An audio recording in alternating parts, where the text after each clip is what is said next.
Okay, hey, welcome back to the show. It is the day of love here on Valentine's Day, and nothing's more loving right now than Mother Nature here in Iowa. Going to give us 4 inches and 40-mile-per-hour winds here, at least in eastern Iowa. I'm Nathan Creeps, joined by my co-host Bryce Borschiller. We got a special guest today, four-time national champion, my coach of the year, your coach of the year, our coach of the year. Please welcome Drake Men's head basketball coach, Ben McCollum. Thanks, Welcome, guys. Coach. Welcome, Appreciate you. Coach. Coach, I again, thank you for carving time out to join us today. I want to open up this conversation with pitting you in a scenario. We're going to bring you back to your prime days of playing basketball. You wake up, Yep. you're in the St. Mary's Storm Lake High School gym. Waiting Mhm. for you at the 3-point line is Luke Lenhart with the basketball. Mhm. Who's winning this game of one-on-one? That's not even close. One-on-one? One-on-one. Golly, Luke just benefited from really good teammates. Bobby Ivy and the boys? Yes, Bobby's my brother-in-law. No kidding. Uh, Okay. Yes, so he's married to my sister.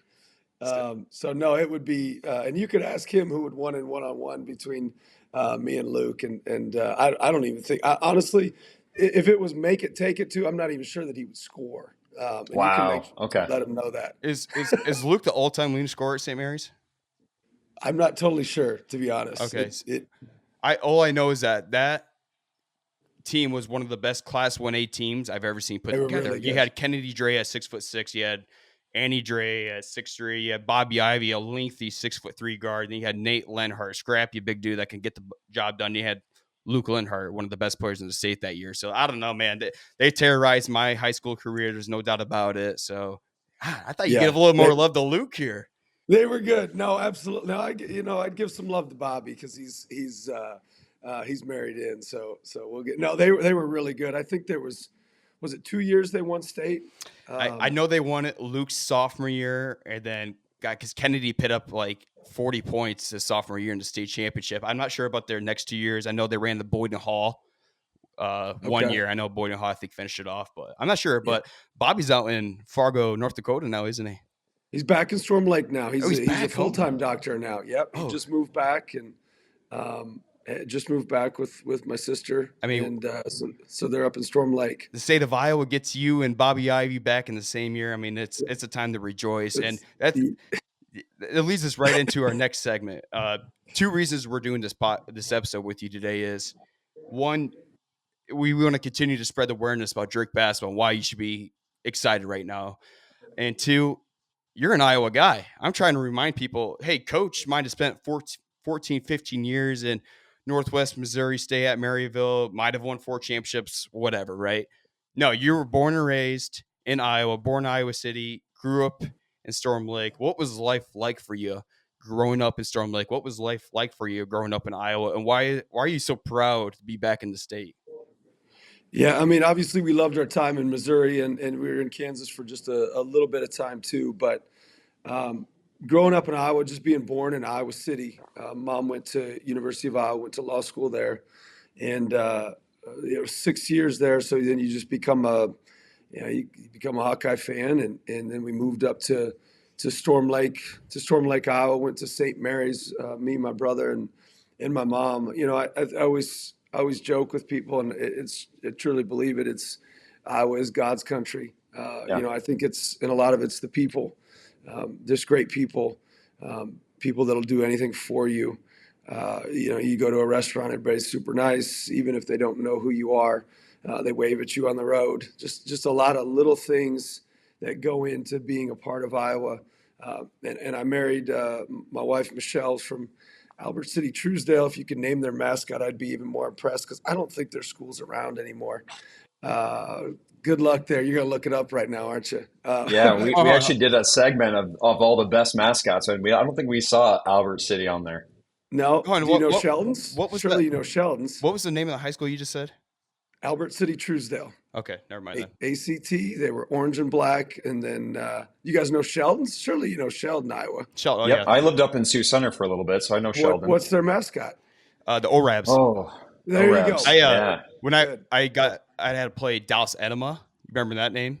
He went and played at Albany for a while. Yep. He was. Yep. They were Yep. loaded. I mean, the tallest team I've ever seen. That's what you get those Dutch players. And we had to play them in a Spirit Lake tournament. I'm like, oh my god, we were a class. I went to Bishop Garrigan in Algona, coach, Yep. and we played them in a Spirit Lake tournament the year before. The year they won the state tournament, and like every dude was like 6'6", 6'9".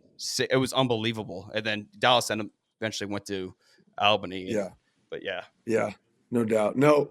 Well, it was the Hurricanes, Albert City Hurricanes. Anyway, Okay. so married an Iowa girl, Iowa farm girl, and so obviously my kids are getting to enjoy Iowa, so we definitely love it here and have always loved the state, and are big fans of being here.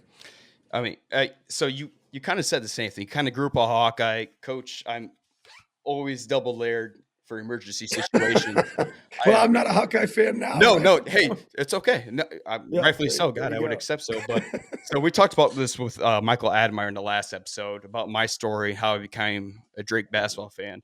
I grew up always going to Hawkeye. I've had Hawkeye season football tickets ever since I've breathed air. My sister was a cheerleader there. My brother graduated pharmacy school from there.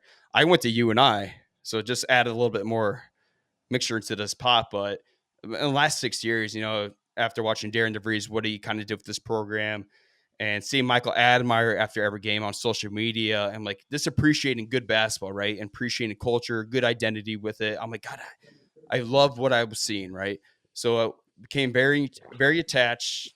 Uh, and it was just awesome basketball. And then obviously Darren DeVries leaves, you hit a slump, right? But we see you coming in and seeing your resume and seeing that you're from Iowa.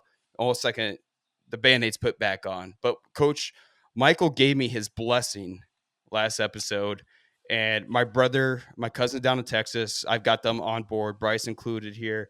If we can get your blessing here, it would just be the icing on the cake for us be Drake basketball fans. I mean, with your sign of approval, we would appreciate it. Yeah, you sign of approval for your podcast? That too, whatever. I don't care. If you just sit there and tell me, okay, Or I'll. Drake basketball. Um, yeah, Really, the no. official invitation to join the bandwagon, coach. That's all we're Yeah, looking for. absolutely. There's no doubt. Yeah, I've been here. no, absolutely. Yeah, absolutely. You hop right on. You take that Iowa gear off. You be even better, right? No, and we don't need to talk about going to UNI. My wife graduated from UNI as well. My mom graduated from Iowa. So my brother-in-law graduated from Iowa State. But we're Drake, and obviously we love it here. So you guys hop on. Hop on. We're the more the merrier. You got to get a blue tie. Apparently, that's the new thing. I'm surprised you didn't come on your podcast with that, though. That would have been high level there, especially Coach. for Iowa Chill. Yeah, Coach. I haven't. Ever since I bought this jacket, it's been incredibly good luck. I'm going to the game Sunday. About as good as a chance of me changing out of this outfit is as good as you switching up the white polo blue tie for your next game. So it's not going to happen. You'll see It's a me. good luck jacket now. You can't take it It's a off. blue out. It's a blue out. So you're good. Okay. You can do that. Oh, We'll accept it. But hey, let's just jump right into the season, Coach. You're off to a 23-2 start. There's no doubt in my mind. You won't convince me. Nobody else will convince me. This is the greatest story in sports right now, all of sports. You take 4 Division II starters for Northwest Missouri State. You bring them to the Division I level, and I don't know what expectations were. There's no way you guys were sitting there at 23, thinking 23-2. Maybe you guys were, but not fans were, right? And how? First off, tell me about your 4 guys coming from Northwest Missouri State. That they all commit at the same time? Was it one player after one, and then kind of talk to the other? How was that transfer heading up to Des Moines? Yeah, I think in the past there's been other job opportunities that we've considered and obviously never took one. I was always very upfront with players. One, the ones that we recruited, and then 2, the guys in our program. Whenever there was a job, that was either remotely close to us even considering. And a lot of them, it's like, hey, we can find you another school, or you can stay here, or with some of them, I think that they can play at that next level. So with those conversations, it was pretty simple. It was, do you want to come or not? And they chose to come. So that was pretty easy deal. And those conversations are always difficult just because there's some that did not come. And Sure. it doesn't mean that those others didn't mean to me just as much. And it's just, that some people can have success at certain levels and some people have success at others. And these guys, I thought could play at this level. I think there's always a concern. I think the fact that Ryan Hawkins ended up at Creighton and was second team All Big East in his 1 year. Trevor Hudgens played in the NBA for just a little bit. We've had a lot of players that have done that. And so we just thought, hey, they could play at this level for sure. I wasn't quite sure that their numbers would improve at this level. They've improved, all of them, and I think part of that is because of the way we took this over was, you talk about Iowa, and there is a level of pride that goes in coaching a school in the state of Iowa and representing what Iowa is. And for me, it's always been about making kids better husbands, better fathers, better citizens, whatever they go into, just making them better human beings, and also showing, representing what that means. And for us, it's high character kids, it's tough kids, it's kids that are connected, that serve each other, and those four really represent that. They actually represent the state of Iowa, even though none of them are from the state of Iowa, and we're claiming them. sure. Yeah, no, they're ours now. they are. They're ours. So they've been awesome. They've led the way in regards to our culture, and obviously they've played fantastic as well. Absolutely. It's so cool to hear you say that because that's stuff I remember hearing as a kid that really stuck with me. Like when you're playing football for Pella High, it meant that you're doing it for the team. You're doing it to be a better man growing. Like you make it more than just the game, and the product that you're bringing now to the court. It feels like those guys they resemble, and it feels like a tight knit group. It feels like they're playing for more than just improving their stats for that chance to play in the NBA. It's pretty cool to see. I mean, you see all throughout the state of Iowa. You got Fran McCaffrey's been here forever. Kirk Ferentz, longest tenured coach in college football. Coach Campbell to sign another contract to extend this thing. I don't think Ottsburg is going anywhere anytime soon. Coach Jacobson, I mean, it's exactly what the state of Iowa was built off to. It's no say or phrase like you said. People here in Iowa nice or loyal. I really honestly believe it's a thing. So I mean, speaking of loyalty, you were at Northwest Missouri State for 14, 15 years, right? Yes, sir. Yep. I think it was 15. And we've had opportunities. I think, you're at Maryville. I loved Maryville. I loved Northwest Missouri State. I loved the people there. I think, your ultimate goal is to kind of give away the gifts that you've been given and to serve like a community. And there was a point where probably that last year, I started to choose not to go to other jobs rather than choosing just to come back to Northwest. Mm-hmm. And I realized that myself, my family, my kids have given a lot to Maryville and have given all that they can. And so at that point, it was time to make sure that we give to and serve another community, even though it was going to be very difficult because we're pretty comfortable there. We had a good life, and we still have a good life. And but sometimes with that discomfort, it allows you to grow. And I think my kids have really seen that. I think my wife and I have as well, and it's been a great move for us. I mean, that's what I was talking about, the transfer of regimes from Darren DeVries over to Coach McCollum, about that breath of fresh air, seeing your history, your loyalty proven to a certain program. That's what Drake fans, especially at mid-majors, want to hear right now. I mean, you've kicked this year off to a start that nobody could ever imagine. I mean, like I said, again, it's the greatest story in sports right now. You would not convince me otherwise. I'll take you to the grave on that. And leading this regime right now under you is Bennett Sturts. I mean, when I look at basketball through a basketball perspective mind, you want calmness, collectedness, a guy that could do almost anything, and who is Bennett Sturts fits all those ties right now. What kind of, I don't know, I can't even think of any words. We could talk about a whole podcast about this guy, but what has he brought to your team that you see that maybe we don't see? I mean, just that, I'm not exactly the calmest guy in the world. I'm pretty fiery, if you haven't noticed. Hell yeah. And so sometimes he kind of completes that, where I would be at a 10 from an energy perspective, and he might be at a 1. And so naturally, I can maybe take him to a 3 or 4. Now, he's got good energy. It's just like there's not that outward intensity, that competitive outwardness that he has. Now, he's elitely competitive on the inside. And so if I can raise him up just enough, that generally helps. And then he calms me down enough. And so it just works well together. With him, a lot of times, the things that I get on him is to shoot more. I get on him because he probably would rather have 0 points and have his teammates all score 15 and win the game. And so naturally he has to understand that's not going to work. Hey, we need you to score. And so if you see me get on him, it's generally because it's like, dude, go get the ball. Like everybody wants you to score, you know.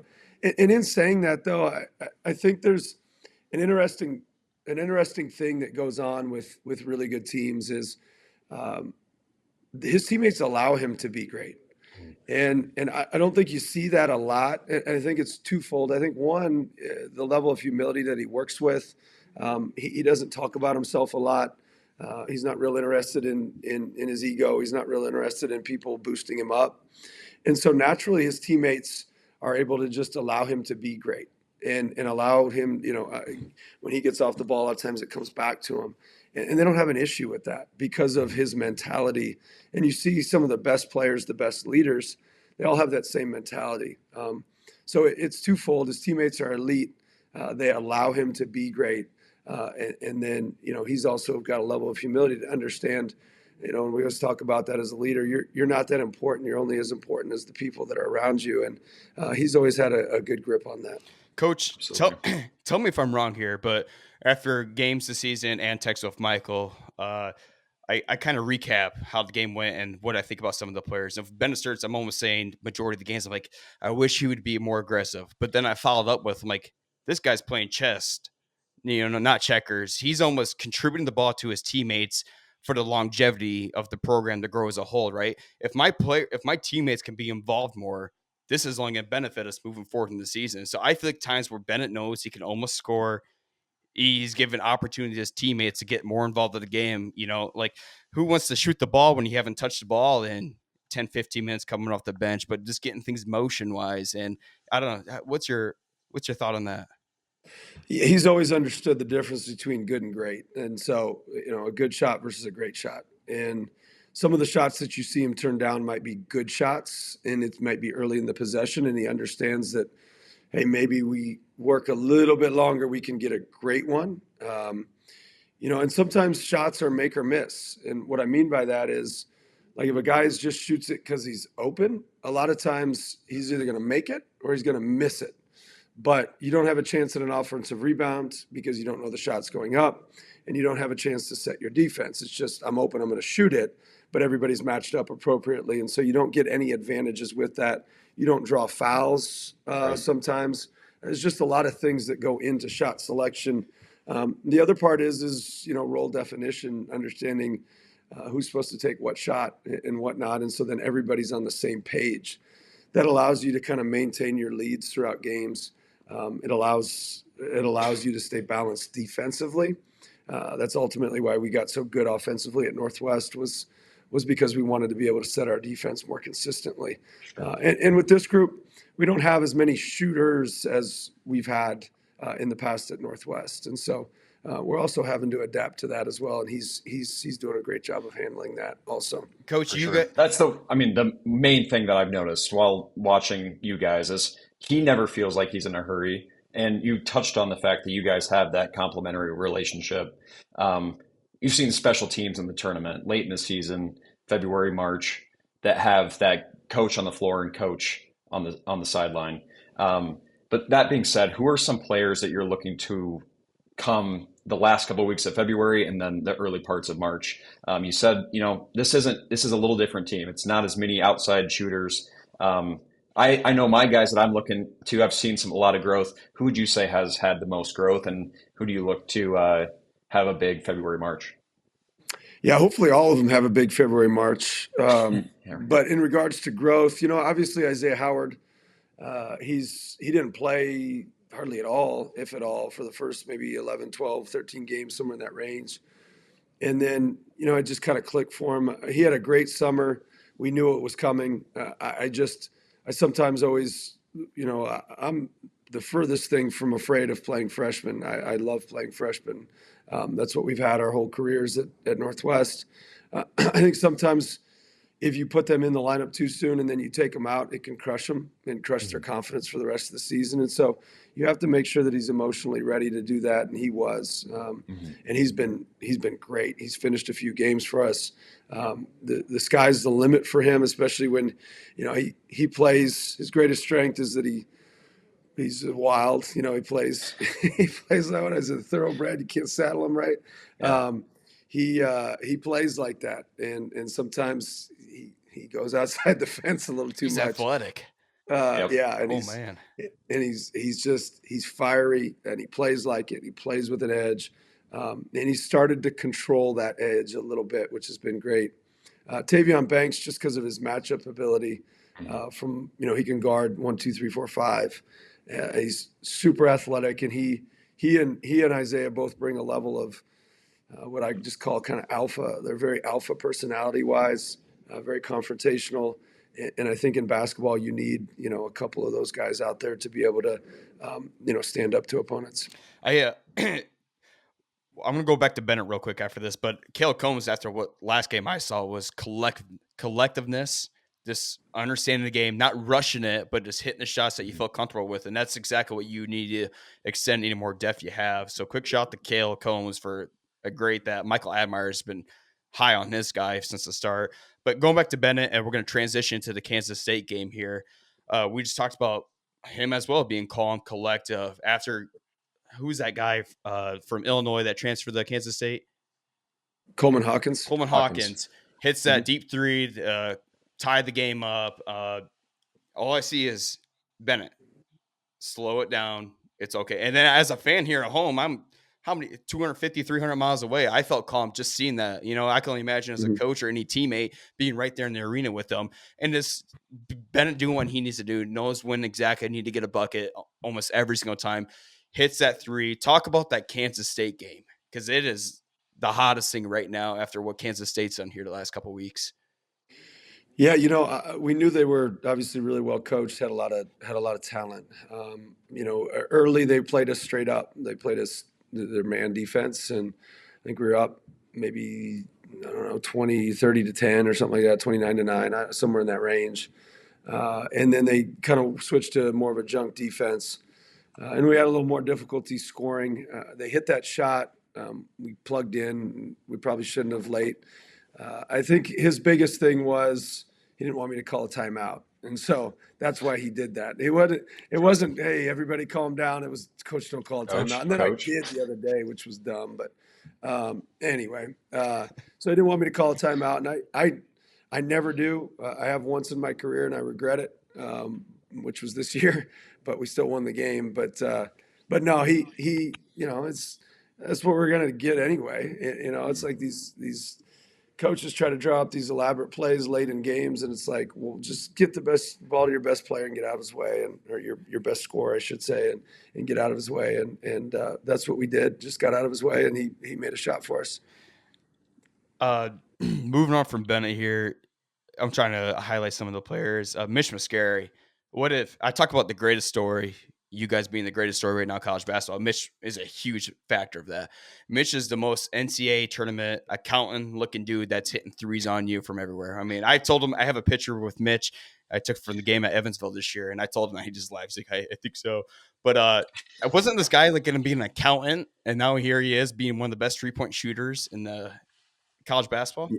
Yeah, he was. Well, yeah, I don't know if it was something in equities or something like that in Chicago. Had a good job, and I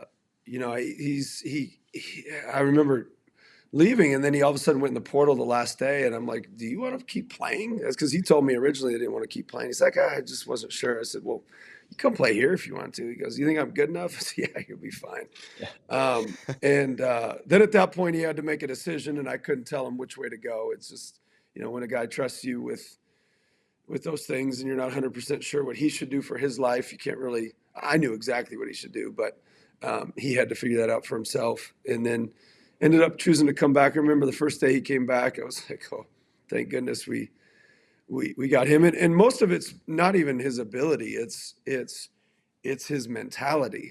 He acts and works like a pro. Like he's mature and steady and just works Mhm. and constantly in the gym. And obviously he can shoot it from anywhere. I think the deeper a lot of times the better.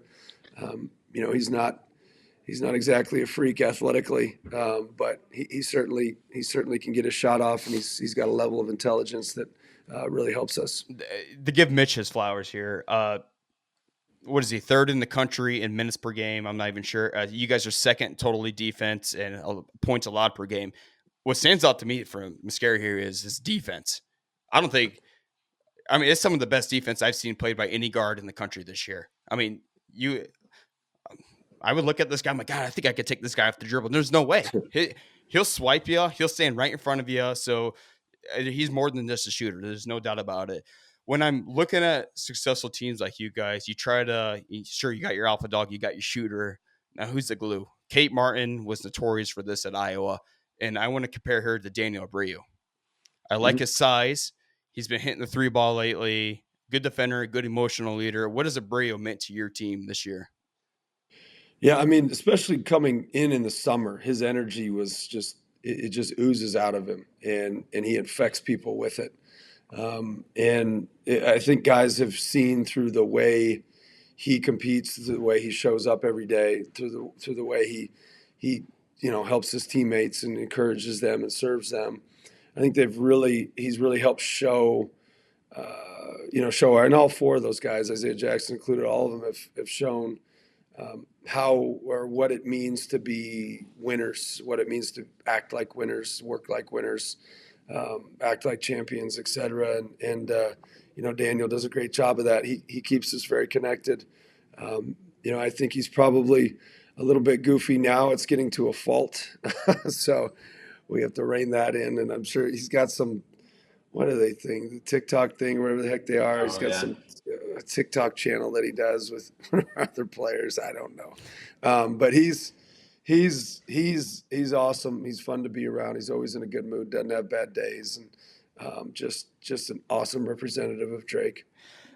Two more players I want to touch on this, and then Coach will just end the episode with some rapid fires. But I I'm trying to think of like some of the biggest plays that have happened throughout the course of the year that's led you guys to 23-2 and 10-game winning 12-game winning streak and 11-game winning streak. Obviously, you had the Ben Sturge shot against Kansas State, but when I go back and I really dissect what you guys have done, uh Cam Yow's two blocks against Vanderbilt. And like, Nate, you're going back to two blocks. You're looking after a Vanderbilt team that's incredibly, heck, they beat the number one team this year. They had the former coach from James Madison who made a good upset win against Wisconsin last year in the tournament. That this was going to be a good team. They bring AJ Hogarth from Michigan State on over, and when you're playing a team like a mid-major team that you're not unsure of, they bring four Division II players, and you're thinking you're going to be able to take the ball to the rack with ease, right? Man, yeah, absolutely blew me out of my seat with some of the rejections she was stopping any momentum from happening in that game. I mean, yeah, go ahead and feed on that as you will, but I think that's the second biggest play of the year. Yeah, I mean, he's got great hands. He scored very well in that game. I know they were super spread out, and so we were able to get our little pocket passes, and he was able to get on the rim and finish quite a bit. He's got good hands. He's got good timing on some of that stuff. Good timing for steals, and obviously in those games had that. I mean, there's been a lot of big plays. I think that like we talked about early in the year, it's the way we win is kind of death by a thousand paper cuts, and it's all a bunch of little plays added up to make a big play, and that's how you win. That's how you win games. But you got to be relentless with that. It can't be just we're trying to hit a home run every time. It's just not how we're built. We just got to try to get walks, get singles, and kind of play the money ball approach, and it seems to work so far. And last player I want to touch on is I think he's Mr. Drake right now, right? You've had all the success in the last couple of years, and with the accessibility to going anywhere in the country nowadays, here's Nate Ferguson. Sure, he's not getting a a boatload of minutes, but in some of the games he does, and maybe especially at Bradley, he comes and makes an impact. This dude's tall, he's lengthy, he's bouncy. What's it like having Ferguson there? Him and obviously Andrew coming back, it meant a lot to connect us to the Drake community, connect us to the university a little bit more, and kind of bridge that gap between the players we were bringing in and himself. With Nate, athletically, he's different, and I think in the Miami game he had probably 4 lobs in a row, Uh-huh. and he's had other games like that. Bradley, I thought he changed the whole game. I thought he was just from a ball screen coverage wise, he was really aggressive. He's really active with his hands.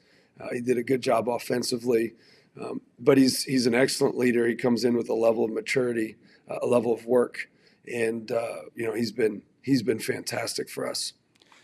Yeah, I mean, it's just awesome to see another familiar face as we change regimes over from Northwest Missouri State on here. So, man, I love the guys' team right now. I'm super excited to be there Sunday. But we're gonna jump in a few rapid fires here, Coach. I got a new favorite Twitter account right now, and he looks like a guy.